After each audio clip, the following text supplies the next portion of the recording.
Despite a mandatory provincial order to close all non-essential businesses, some of them remain open today. We've had a number of Leon's employees reach out to us, disappointed that they're being forced to work and stunned that the furniture store has chosen not to close voluntarily.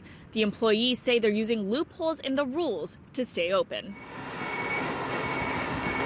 Business as usual at Leon's today. Customers in and out, employees on shift at a store not deemed an essential service by the provincial government. Furniture stores are not included on their lengthy list, and others like IKEA have already closed shop. In a letter, Leon's president Mike Walsh writes, "We understand while not everything we provide is a necessity, we also recognize that there are certain products that are essential to operating a household." While no employee was comfortable speaking with us on camera, many have reached out expressing their outrage.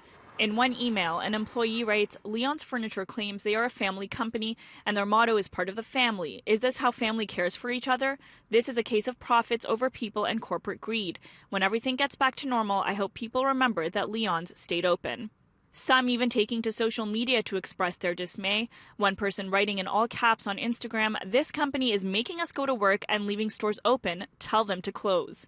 We spoke with one employee who just handed in a letter to his manager. He says he's going to self-isolate for 14 days. Lawyers say employees need a valid reason or medical concern in order to not show up for work. You can't simply refuse to work just because there is a pandemic. It has to be circumstances that are specific to you and your workplace. You can refuse to work if there's a legitimate threat to your safety. Leon's president says they are flexible with employees who say they need to stay home and no associates are being forced to work. The city says bylaw officers are doing their best to enforce the order, but they can't police every business. City of Toronto Municipal Licensing and Standards staff investigated 38 complaints regarding locations that were open. In the event of continued non-compliance today, the city will engage Toronto Police to take the appropriate enforcement action.